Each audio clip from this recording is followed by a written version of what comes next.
बिना किसी को जाने पैर मत छूइए।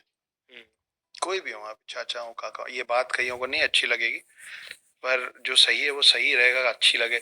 अगर 100 लोग गलत चीज साथ में चीखेंगे तो वो सही नहीं हो जाएगी, और एक आदमी सही बात बोलेगा अकेले तो वो गलत नहीं हो जाएगी। जी।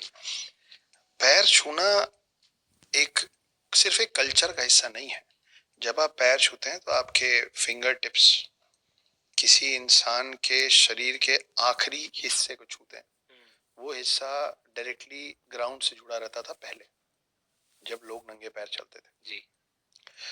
अब मैं आपको सेम उदाहरण दे रहा हूँ क्योंकि वही अभी मेरे दिमाग में ऑर्गेनिकली आ रहा है कि अगर आपके हाथ में पानी का ग्लास है, नीचे पूरा पानी साफ है, या मान लीजिए फिटकरी डाल दिया आपने पानी में, तो पूरा मैल जो पूरा गंदा वो ऊपर आ गया। जी। ठीक है, नीचे का पानी साफ है, तो आप पहले एक लेयर को हटाएंगे तब पानी साफ होगा। अगर आप बोलेंगे नीचे का पानी तो साफ है और सीधे मुंह से लगाएंगे तो सबसे पहले आपके मुंह में जाएगी गंदगी। जी। है ना? तो वो ग्राउंड से हर इंसान का शरीर जो जुड़ा हुआ है वो पांव से जुड़ा हुआ है। वो कहाँ से चल के आ रहा है, इसीलिए आज भी कई लोगों के घर में बोला जाता है जूते चप्पल बाहर उतारो। जी। कई लोगों के घर में ये माना जाता है कि घर में घुसने के पहले बाहर लोटे से पैर में पानी डालो, पैर दो, फिर हाथ पैर घर के अंदर लाओ। है ना? क्योंकि आपके पैर के साथ बहुत कुछ आता है। जब तक आपको ये ना पता हो कि आप जिस व्यक्ति का पैर छू रहे हो उसका आचरण कैसा है, उसका कैरेक्टर कैसा है, आप अपने फिंगर टिप्स की अलग एनर्जी होती है, फीट की एक अलग एनर्जी होती है। कोई कारण है कि लक्ष्मी जी विष्णु जी के पांव क्यों दबा रही? ठीक है, क्या कारण है? विष्णु जी के पांव में लक्ष्मी का वास है, क्योंकि जो धन धान्य चाहिए आपको, तो आपको विष्णु जी के पैर की पूजा करनी पड़ती है। अच्छा, ये सब मतलब ये साइंटिफिकली भी चीजें कनेक्टेड हैं।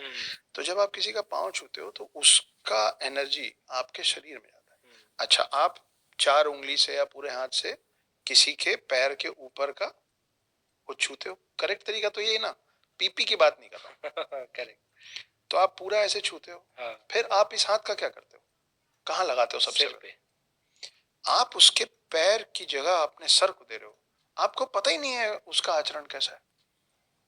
तो ये जो घरों में सिखा दिया गया है, ठीक है, हमारे भी माता पिता को उनके माता पिता ने सिखा दिया, हम क्यों पूछना छोड़ दिया ना, हम लोगों ने, हमने क्यों पूछना छोड़ दिया? मेरे घर में सिखा, बेटा अंकल है पैर छू।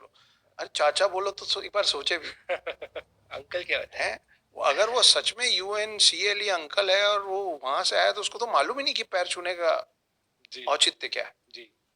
तो हमको बचपन से ऐसे सिखा दिया गया, इनका पांव छुओ, उनका पांव छुओ, सबका पांव छुओ।